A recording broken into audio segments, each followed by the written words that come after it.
हरियाणा की सियासत में जाटों की चौधर रही है। इनके जो हरियाणा में प्रभुत्व राजनीतिक तौर पर अगर किसी वर्ग का रहा है तो वो खास तौर पर जाटों का रहा है। लेकिन भाजपा ने जैसे ही यहां पर एंट्री मारी, भाजपा के एंट्री मारते ही यहां पर एक समीकरण दूसरा बना और उस समीकरण में कहीं ना कहीं जाटों के हाथों से वो चौधर जाती नजर आई। 2024 के चुनाव के आते आते वो समीकरण भाजपा के लिए एक वरदान होता गया। तो अब किसान आंदोलन भी खड़ा दोबारा से हो गया, जिसको आप 3.0 कह सकते हैं। अब उस आंदोलन के जरिए क्या दोबारा से जाट अपनी राजनीति को जिंदा करना चाहते हैं या फिर कोई जो उनकी मांग है उन मांगों के लिए खड़े हैं। सवाल कई खड़े होते हैं और उन्हीं सवालों का आज विश्लेषण करेंगे। और जो सवाल है वो मेरे नहीं बल्कि राजनीतिक गलियारों के साथ में नुक्कड़ चौपालों में घूमते रहते हैं, बात होती रहती है। और जो पिछला जो किसान आंदोलन था वो कामयाब क्यों हुआ, क्या उसमें जो भूमिका थी जिस तरीके से अब है उस तरीके से इनके समझने वाली बात यही है कि उस आंदोलन में और इस आंदोलन में क्या फर्क पड़ा कि अब किसान जाट के से अलावा जो दूसरे हैं, चाहे सैनी है, चाहे गुज्जर है, चाहे कंबोज है, दूसरे जो किसान हैं वो अब इस आंदोलन में साथ नहीं दे रहे हैं। तो क्या वो समझ रहे हैं कि ये जो आंदोलन है ये आंदोलन सिर्फ एक राजनीतिक आंदोलन है? तब तक आप भी कमेंट करके बता दीजिए कि जो दो बातें हैं कमेंट के लिए। एक तो यही है कि जो किसान आंदोलन हाल फिलहाल खड़ा है इसमें राजनीतिक वजूद के लिए जो जाट वर्ग है वो खड़ा है, और दूसरा कि जो किसान आंदोलन है अब की बार कामयाब क्यों नहीं हो पा रहा है, क्यों नहीं हरियाणा के हर गली में हर उसमें उठ पा रहा है, क्या कारण है? कमेंट करके बता दीजिए। चैनल को फॉलो शेयर और सब्सक्राइब भी कर लीजिए। सभी को नमस्कार, राम राम। मैं कुलदीप खंडेलवाल, द विश्व प्रेम न्यूज। हरियाणा की सियासत को अगर हम समझें 1966 से लेकर के और 2024 के बीच, इस अंतराल के बीच में अगर प्रदेश के जो मुखिया रहे हैं वो ज्यादातर जाट वर्ग के ही रहे हैं। और जब से राजनीतिक तौर पर विश्लेषण या फिर पत्रकार के तौर पर आए हैं और सुनने में भी आया चौधरी बंसीलाल से लेकर के चौधरी देवीलाल हो, तो अब तक ज्यादातर मुख्यमंत्री की जो भाषा रही है वो जाटों के प्रति नरम रही है। सबसे पहले बात करें हम लोग, हालांकि चौधरी देवीलाल कमेरे वर्ग की राजनीति भी की है, कमेरे वर्ग की बात भी की है, लेकिन जब पत्रकार के तौर पर लोगों के बीच बैठे बात सुनी तो देवीलाल के अलावा चौधरी बंसीलाल को लेकर के तो यहां तक सुनने को मिला कि बंसीलाल तो ये कहते थे कि अगर नौकरी लगना है तो उसको जाटने के पेट से जन्म लेना पड़ेगा, यानी कि बागड़ी भाषा में उसको कहा जाता था। अब हम तो तब जन्म भी नहीं लिया था, तब ताऊ देवीलाल मुख्यमंत्री थे। हालांकि बंसीलाल ने जब जन्म मुख्यमंत्री बना तब हमें थोड़ी सी जानकारी हो गई थी, क्योंकि हम लोग उस वक्त सुनते थे कि सियासत का खेल क्या होता है, क्या, क्योंकि इतिहास में अच्छे रही थी रुचि, तो इसलिए पॉलिटिकल चीजों को समझना उसी वक्त से शुरू कर दिया था। तो बंसीलाल जब मुख्यमंत्री बने थे तब बड़े नारे हमने भी लगाए थे, हम साथ खड़े हुए थे। उस वक्त बेशक छोटे थे, लेकिन जब बड़े हुए, चीजों को समझना शुरू हुआ, तब ये बातें सुनने में आई कि चौधरी बंसीलाल है वो ऐसा कुछ कहते थे। अब किसान आंदोलन के ऊपर आते हैं, यानी कि पूरा विश्लेषण हम करेंगे इस बात को लेकर के। किसान आंदोलन जो 2019 में बड़ा पीक पर था, उस आंदोलन में हर कोई साथ खड़ा नजर आ रहा था कि हमें किसानी बचानी है।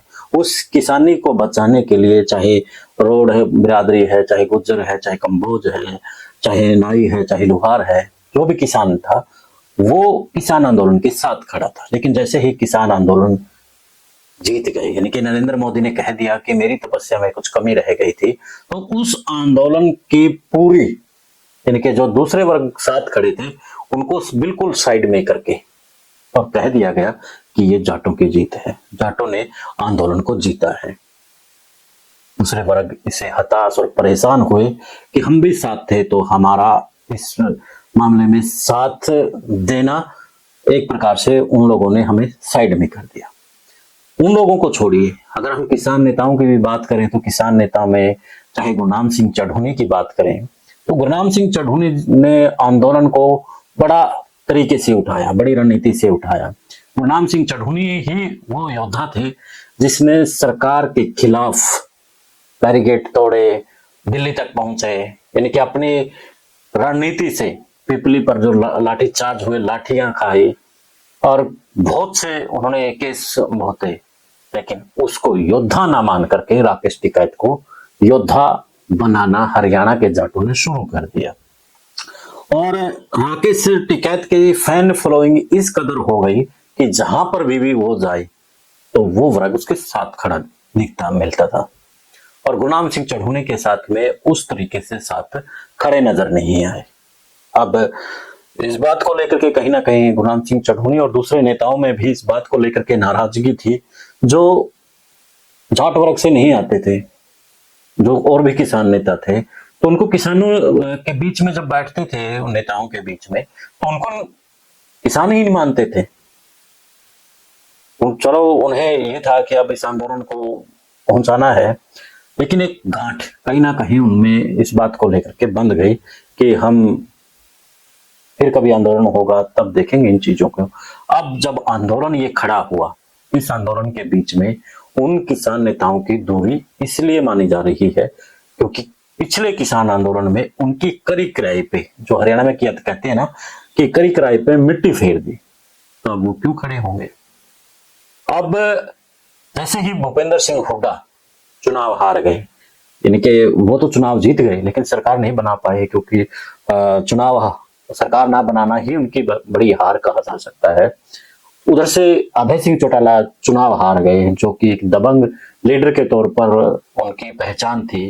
इसके साथ में चौधरी ओम प्रकाश चौटाला भी सर्वसिद्ध हार गए। चौधरी ओम प्रकाश चौटाला को एक जाट नेता के तौर पर बड़ी पहचान थी उसकी, और कहा जाता था कि जो जाट वर्ग है कहीं ना कहीं उसके साथ है। उसकी जो राजनीति थी उस पर कब्जा कहीं ना कहीं भूपेंद्र सिंह हुड्डा ने कर लिया था, लेकिन जैसे ही 2024 के चुनाव में अब जाट और नॉन जाट का खेल हुआ, राजनीति हुई, और उसमें भाजपा ने कांग्रेस को मात दे दी, भूपेंद्र सिंह हुड्डा को मात दे दी।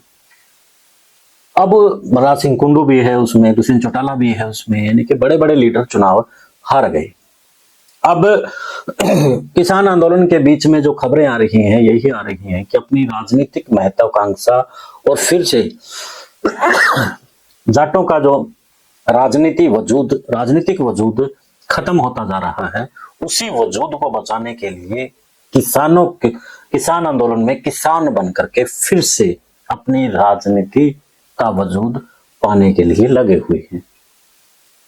अब सबसे बड़ी बात तो यही निकल करके आ रही है कि जो जाट की राजनीति खत्म होती जा रही है वो अब कैसे लौटेगी, जाट नेता कौन बनेगा। अब सोशल मीडिया पर भी काफी जो जाट ग्रुप के ग्रुप हैं उनके ऊपर लीडर लिखते हैं कि हमें एक होना पड़ेगा, एकता दिखानी पड़ेगी। अब जब पहले हर एक किसी की एक महत्वाकांक्षा नहीं थी, अब बहुत से लीडरों की महत्वाकांक्षा हो गई है, तो कहीं ना कहीं उसी महत्वाकांक्षा के चलते जाटों की राजनीति में भी कई फाड़ हो गई हैं। तो उसी का फायदा कहीं ना कहीं बीजेपी को मिल रहा है, और जो दूसरे वर्ग है अब वो भी राजनीति की जो सत्ता की जो मलाई होती है उस बात को समझ गए हैं, इसलिए वो दूसरी तरफ एकजुट हो गए हैं। आप इस विश्लेषण से कहेंगे कि एक जातिगत विश्लेषण है, लेकिन मैं ये कहूंगा कि जातिगत, वो आपने भी सुना होगा कि जाति है कि जाति नहीं है। अब देश और प्रदेश के अंदर जातियों के आधार पर राजनीति हो रही है तो विश्लेषण तो बनता है। हम किसी भी प्रकार से यानी कि समाज को, देश और प्रदेश को बांटना नहीं चाहते, लेकिन पत्रकारिता के तौर पर जब विश्लेषण तो हमारा बनता है। किसान आंदोलन के अंदर से अपनी राजनीतिक ग्राउंड क्या जाट तैयार कर पाएगा, आप कमेंट करके जरूर बताइएगा। देश और प्रदेश की खबरों के लिए देखते रहिए विश्व प्रेम न्यूज।